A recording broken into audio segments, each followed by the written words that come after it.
mas lalalim ang rotation ng Hinebra dahil nga sa padating na player na to para sa Hinebra. Ang maganda pa nga rito, nakapirma na ito sa team ng kontrata.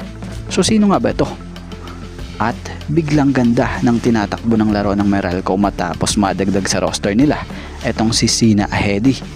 Grabe din talaga ang shooter or pagka-shooter at napakalupit pang mag-setup ng mga play. So yan ang ating mga tatalakayin. So sa wakas, tuluyan ng makakuha ng panalo ang Meralco Bolts dito sa kasalukuyang East Asia Super League matapos talunin ang Taiyuan Puyan Pilots sa final score na 85-76 nito lang Sabado ng gabi na siyang home court nga natin kung saan ginanap ang laban sa Ilagan, Isabela.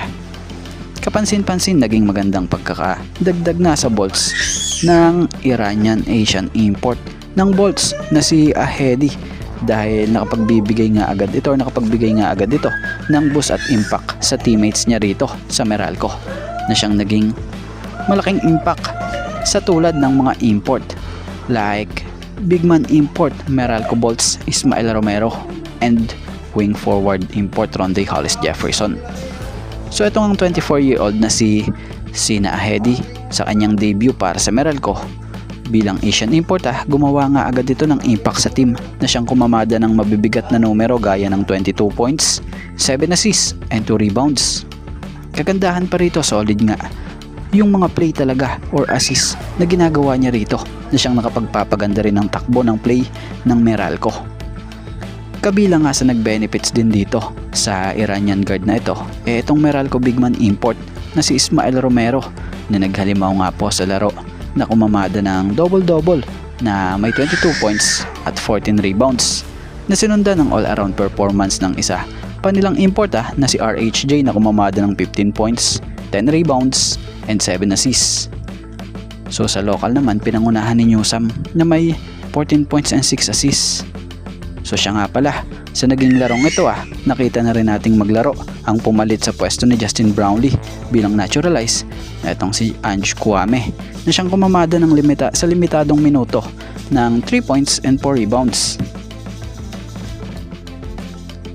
At patungkol dito sa padating na player ng Hinebra na magpapalalim nga lalo ng rotation ng koponan. So habang lumilipas ang araw, papalapit na ng papalapit ang fully recovery ni Isaac Go. Matatanda ang napabalita nga po nung nakaraan na itong si Isaac Go, ayon nga po rito kay Isaac Go about sa inaasahang pagbabalik nito timeline wise siguro by first quarter of next year pa or around February siguro. So kung tutusin malapit na yun. Balita pa nga po'y gigil na rin itong si Isaac Go na makabalik na kung sa ay gustong suklian ng Hinebra sa binigay raw sa kanya na 1-year extension kahit na ito'y hindi pa nakakalaro. So kapansin-pansin naman sa ilang latest video footage nga po na nilalabas nito sa kanyang IG post credit po, kapansin-pansing nagpapalakas at kondisyon talaga siya ng husto para sa paghahanda para sa kanyang pagbabalik. Kapansin-pansin din na mas okay yung katawan niya nga ngayon kumpara noon. So big man ito na may shooting din talaga at may mataas na IQ. Kaya naman mas lalalim ang rotation ng Hinebra sa pagbabalik nito na siyang makakatulong sa kapwa big man sa Hinebra na sila Japet Aguilar and Norbert Torres at especially sa Hinebra.